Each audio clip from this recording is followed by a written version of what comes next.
اعوذ باللہ من الشیطان اللعین الرجیم بسم اللہ الرحمن الرحیم وکذالک مکننا لیوسف فی الارض یتبوأ منہا حیث یشاء نصیب برحمتنا من نشاء ولا نضیع اجر المحسنین اللہم صل علی محمد وآل محمد وعجل فرجہم سلام علیکم ورحمۃ اللہ وبرکاتہ۔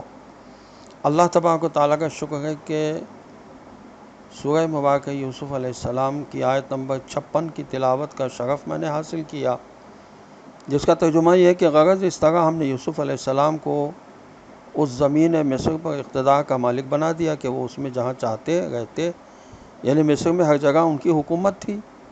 ہم اپنی رحمت جس کو چاہتے ہیں پہنچا دیتے ہیں، اور ہم نیک لوگوں کا اجر ہرگز برباد نہیں کرتے۔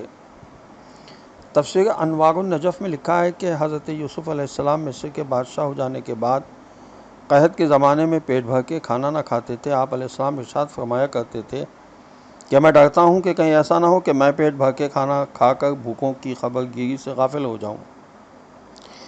منتہی الاعمال اور بحار الانوار میں یہ لکھا ہے کہ اسی طرح جب حضرت علی ابن ابی طالب علیہ السلام کی خلافت کے زمانے میں کسی نے آپ علیہ السلام کو حلوہ کھانے کے لیے پیش کیا تو آپ علیہ السلام نے قبول نہ فرمایا اور اس کو فقراء ہی میں تقسیم کر دیا، اور فرمایا مجھے شرم آتی ہے کہ میں وہ چیز کھاؤں جو میری رعایا کو عام طور پر میسر نہیں۔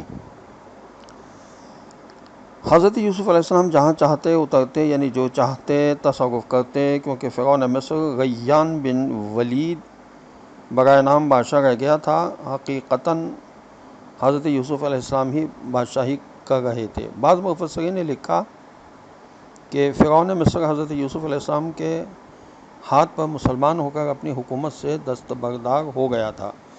تفسیر عثمانی میں لکھا ہے اور بعضوں نے لکھا کہ اسی زمانے میں عزیز مصر کا انتقال ہو گیا، اس لیے حضرت یوسف علیہ السلام اسی عہدے پر فائز ہو گئے اور زلیخا سے ان کی شادی ہو گئی، مگر اکثر محدثین اس بات پر اعتماد نہیں کرتے۔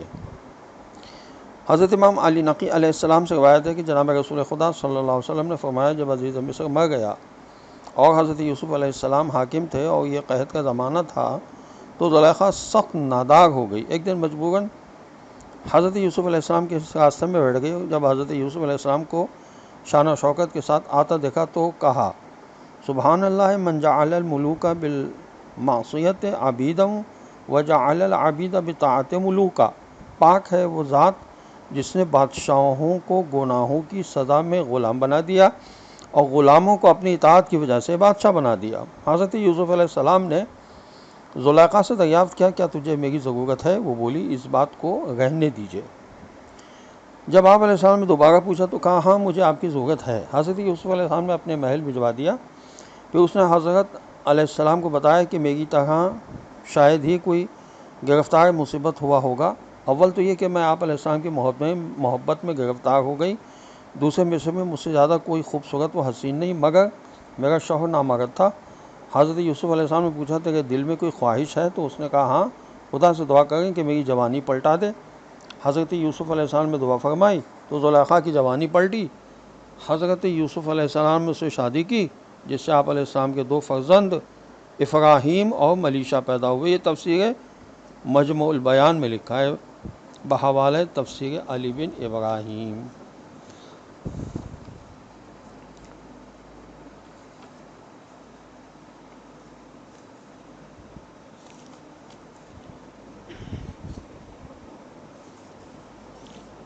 اللہ تعالیٰ نے سورہ مبارکہ حدید کی آیت نمبر 25 میں ارشاد فرمایا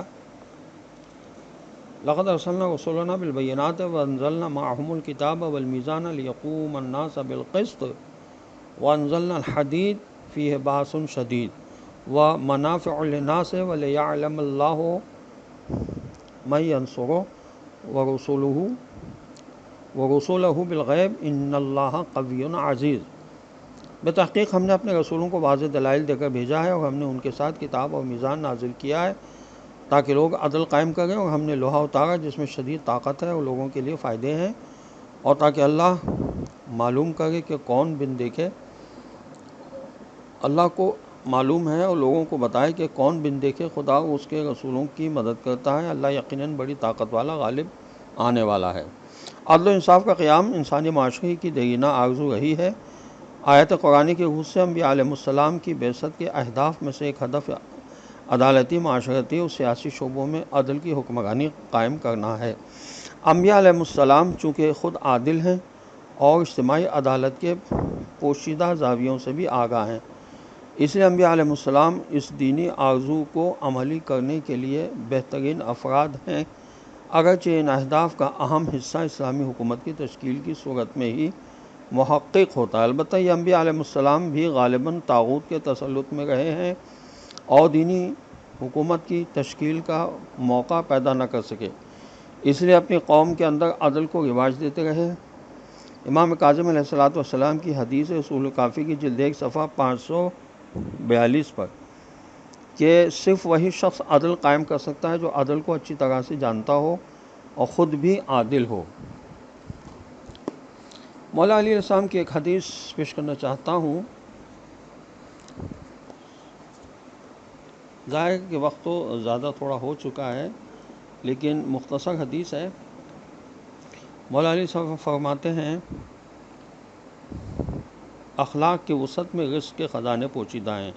والسلام علیکم ورحمۃ اللہ وبرکاتہ۔